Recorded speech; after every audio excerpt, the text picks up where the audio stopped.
राहतपट्टी तांडा जे जटवाडामध्ये येतं तिथे पवन देवीदास अधाने हे जे मुख्य आरोपी आहे यशस्विनी बँकेचा, त्याची आई आणि त्याचे वडील मागच्या 1 वर्षापासून ते जेलमध्ये आहे, हर्सुल जेलमध्ये, कारण ते मुख्य आरोपी आहे आदर्श मध्ये आणि ते यशस्विनी मध्ये पण आहे।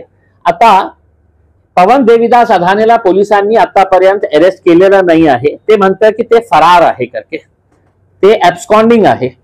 आणि पोलिसांनी जेव्हा हे केस रजिस्टर झाला, FIR रजिस्टर झाली होती, त्याच वेळी आम्ही पोलिसांना सांगितलं होतं की तुम्ही तुरंत हे सगळे जे रजिस्ट्री ऑफिस आहे, तलाठी ऑफिस आहे, तहसीलदार आहे, ह्यांना पत्र पाठवा की हे जे डायरेक्टर, चेअरमॅन आणि बँक मॅनेजर्स यांनी घोटाळा केलेला आहे त्यांची प्रॉपर्टी कोणत्याही रीतीने त्याचा फेरफार होऊ नये, त्याची रजिस्ट्री होऊ नये, ते पत्र गेलं होतं। त्याच्यानंतर आता आमच्याकडे असे अनेक प्रकरण समोर येऊ लागलेले आहे की ज्याच्यामध्ये हे पवन अधाने यांनी आपली राहतपट्टी तांडाची जे प्रॉपर्टी घेण्यात आलेली आहे त्याचं व्हॅल्युएशन काय आहे? 10 लाख रुपये, 1 एकर जागा 10 लाख रुपयामध्ये त्यांनी रजिस्ट्री केलेली आहे। हे जे दोन्ही आरोपी आहेत जे तहसीलदाराकडे हिअरिंगला आले होते ते फरार असताना त्यांच्याकडे कसे काय येतात ते आम्हाला प्रश्न, सर्व मोठा प्रश्न आम्हाला हे विचारायचं आहे। हे जे अधाने, क्या नाम है यार उसका, पवन अधाने पोलिसांच्या रेकॉर्डवर ते फरार आहे, यशस्विनीचा डायरेक्टर आहे। आणि याच्या बाबतीत मी आपल्याला सांगतो की हे जेव्हा जमीन विकायला आली होती, पिसादेवीच्या बाबतीत मी बोलतो, तर तिकडचे 12 ठेवीदार आहे। त्या 12 ठेवीदारांनी लिखित मध्ये तहसीलदारांना पत्र पाठवले होते की आम्ही यशस्विनीचे, आदर्शचे आणि कृष्णा एक पतसंस्था आहे त्याचे डायरेक्टर ही कोण आहे माहित आहे का? तेच पवन अधाने आहे।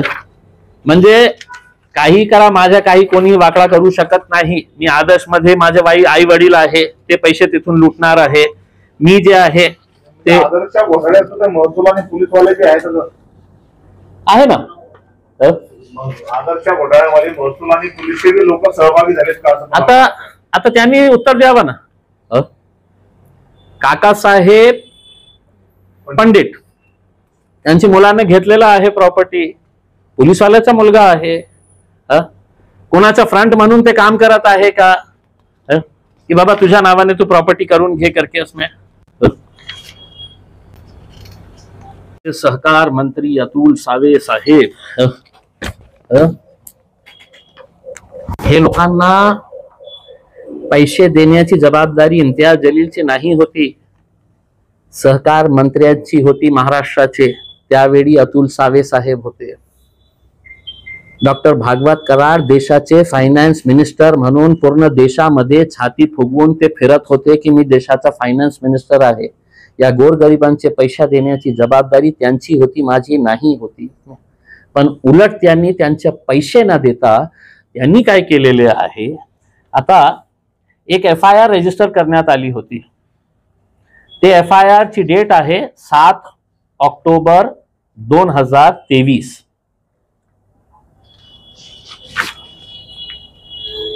आणि त्या FIR मध्ये जे आरोपी आहे ते कुठला गज्जू कुठे आहे? यशस्विनीची FIR कोणत्या तारखेला फाडण्यात आली होती? 7 ऑक्टोबर 2023 ला यशस्विनीची।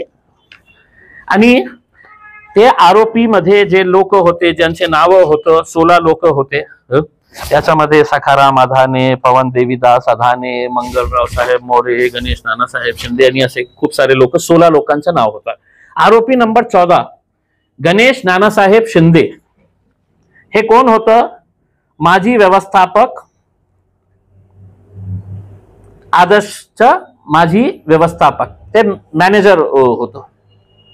ते आरोपी आहे, FIR मध्ये आरोपी आहे यशस्विनीचा, ज्याच्यामध्ये पवन अधाने जे आहे ते फरार घोषित करण्यात आलेला आहे, ते आरोपी आहे। आणि तो पण नानासाहेब शिंदे पण फरार घोषित करण्यात आलेला आहे आजपर्यंत। त्याची प्रॉपर्टी कोणी घेतली तर क्या नाम है, उल्हास कैलास साळवे, एक सेकंड, हा, उल्हास कैलास साळवे यांनी हे प्रॉपर्टी घेतली. उल्हास कैलास साळवे हे अतुल सावे यांचे पीए, त्यांच्या नावाने हे प्रॉपर्टी. आता पोलिसांचा रोल याच्यामध्ये काय आहे बघा. हे जे रजिस्ट्री करण्यात आली, फेरफार करण्यात आले, त्याच्यामध्ये हे लिहिलेलं आहे. मी आपल्याला फक्त इतकं वाचतो, तुम्हाला कळेल की काय आहे करके. पोलीस उपनिरीक्षक SIT पथक, पोलीस आयुक्त कार्यालय छत्रपती संभाजीनगर यांचे पत्र क्रमांक सो औरंगाबाद दिनांक सदर पत्रानुसार फेर न घेण्याबाबत कळविले होते, परंतु वरिष्ठ पोलीस निरीक्षक विशेष तपास पथक आर्थिक गुन्हे शाखा छत्रपती संभाजीनगर यांचे पत्र क्रमांक 24/11/2023, हे महत्वाचं आहे, डेट महत्वाची आहे, 24/11/2023, सदर पत्रा आधारे कळविले की गणेश नानासाहेब शिंदे हे गुन्ह्यात आरोपी नाहीत. सबब त्यांच्या मालकीची क्षेत्र 3.76 आर जमीन 3.76 आर जमिनीचे फेरबाबत आपले स्तरावर उचित कारवाई करावी असे कळविले आहे. तसेच माननीय तहसीलदार खुलदाबाद यांचे पत्र क्रमांक आधारे नोंद करण्यात आलेली आहे. FIR कोणत्या तारखेला रजिस्टर झाली? 7/10/2023 ला. आणि हे विशेष काय हे वरिष्ठ पोलीस निरीक्षक विशेष तपास पथक जे SIT स्थापित करण्यात आली होती, ते कोणत्या तारखेला पत्र देतो? 24/11 ला. FIR म्हणजे 1 महिन्याच्या नंतर ते पत्र देतो आणि ते सांगतो की हे याच्यामध्ये हे आरोपी नाही आहे, त्यांना विकून द्यायचं. त्यांनी लिहिलेले आहे.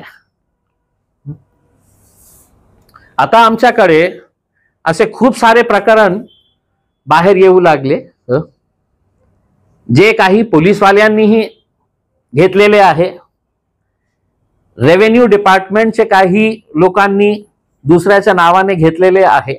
प्रश्न हे आहे की जेव्हा MPID कायद्याअंतर्गत प्रॉपर्टी सीज करण्यात येतं, तर कोणत्याही आधारावर ते प्रॉपर्टीच्या कुठल्याही प्रकारचा फेरफार किंवा रजिस्ट्री होऊ शकत नाही.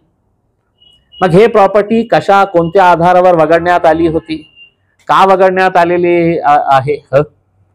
आता जेव्हा 2-3 दिवसापासून आम्ही सगळं हे करायला सुरुवात केली, तर आज एका पेपरमध्ये आलेलं आहे की आम्ही अजून प्रॉपर्टीज हे MPID खाली घेणार आहे करके.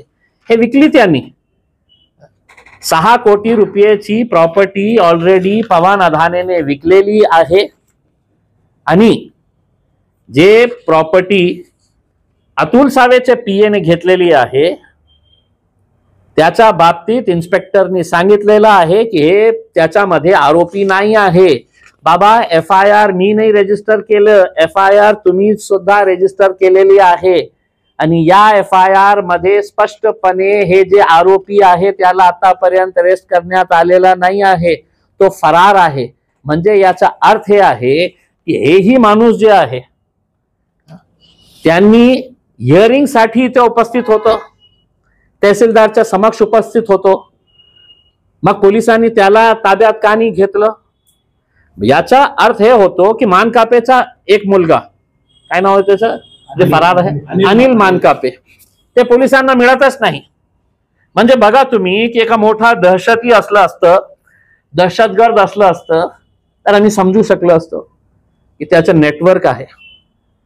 एका बँकेच्या कुठेतरी ते कोणाच्या संपर्कात असेल ना, का जाणून बुझून जे 2 प्रमुख आरोपी आहे, एक मानकापे, दुसरा अडाणे, यांच्या एक मुलाला बाहेर सोडायचं की बाबा तू आम्हाला मदत कर, तुझी काही प्रॉपर्टी असेल तर आम्ही ही विकत घ्यायला तयार आहे.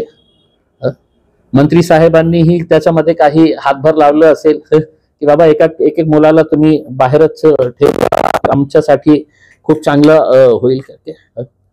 आता जे अतुल सावे साहेबांचे जे PA आहे त्यांची ही सखोल चौकशी व्हायला पाहिजे. पैसे कुठून आले होते. हे जे पंडित नावाचे काकासाहेब पंडित नावाचे पोलीस कर्मचारी आहे, जे पोलिसांसाठी मला सांगण्यात आलेले आहे की ते पैसे गोळा करण्याचं काम करतो. रिकव्हरी आहे म्हणजे सगळ्यांना माहित आहे, जे क्राईम करतं ते सगळ्यांना माहित आहे. मग त्याचा मुलगा घेतो, 22 वर्षाचा मुलगा आहे. इतकं पैसे कुठून. नाही म्हणजे मला काय सांगायचं आहे की आता आम्ही कुणावर विश्वास ठेवायचा.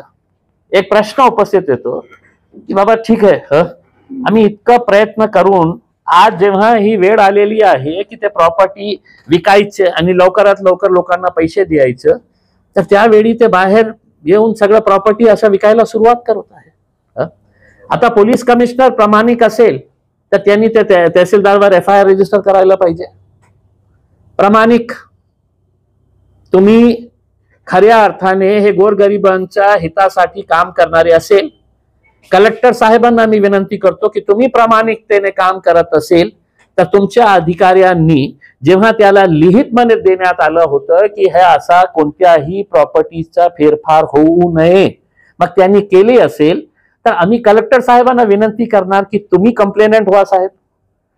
तुमच्या नाकच्या खाली हे सगळं चाललेलं आहे, तर आपणही त्याच्यामध्ये कंप्लेन देऊन पोलीस कमिशनरांना सांगा की FIR रजिस्टर करा याचा आमच्या तहसीलदाराविरोधात. आणि जे आपल्यासाठी पैसा गोळा करणारे पोलीसवाले आहे त्याच्या बाबतीत पोलीस कमिशनरांनी आम्हाला सांगावे की ते त्याला खूप भोला आहे, त्याला माहित नाही होतं की आपला आदर्श काही प्रकरण आहे, यशस्विनीचं काही प्रकरण आहे, म्हणून ते विकत घेतलेली आहे त्याने प्रॉपर्टी. आता आम्ही कुठे जाऊ आम्ही, तुम्ही सांगा. कोर्टामध्ये गेलेलं आहे, विश्वास पोलिसांवर की बाबा काहीतरी तुम्ही करत असेल, आणि हे फक्त 3च आहे. आता अनेक असे प्रकरण बाहेर येऊ लागलेले आहे की ज्याच्यामध्ये ते प्रॉपर्टी का वगळण्यात आली होती, MPID मध्ये का टाकण्यात आलेली नाही आहे, कोणकोणत्या लोकांनी हे प्रॉपर्टी विकत घेतलेली आहे, कोणत्या आधारावर घेतलेली आहे, याचं सखोल आम्ही चौकशी करत आहे. पण उद्या आम्ही काही ठराविक ठेवीदारांना आम्ही उद्या तर सगळं हे येणार होते, पण असं सांगण्यात आलं की उद्या काय पाडवा आहे आणि ग्रामीण एरियामध्ये त्याचं खूप महत्व असतं. तर जितके लोक येतील तर आम्ही जाऊन त्यांना कलेक्टर साहेबांना प्रश्न विचारणार आणि पोलीस कमिशनर साहेबांना प्रश्न विचारणार की बाबा याचं उत्तर काही असेल तर द्या. आम्ही याच्या बाबतीत हे करणार आहे, लिखित तक्रार पण देणार आहे. आणि मी स्वतः अँटी करप्शनचे जे DG आहे त्यांना स्वतः जाऊन मी भेटणार आहे. भ्रष्टाचार फक्त अशा प्रकारे होत नाही की कोणी पैसे दिले आणि कोणी पैसे घेतले. भ्रष्टाचारचा अर्थ हे नाही आहे कोणी सरकारी अधिकार भ्रष्टाचारच्या हे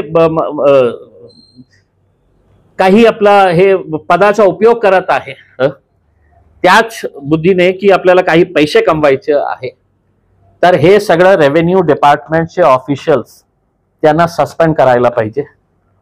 ते तहसीलदार असू द्या, ते मंडल अधिकारी असू द्या, ते तलाठी असू द्या.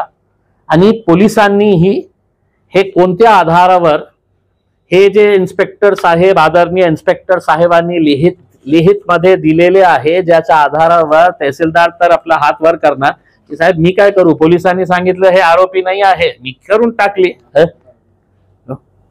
तर हे खूप महत्वाचे प्रश्न आहे आणि अजून खूप सारे आपले इश्यूज आम्ही घेतलेले आहे.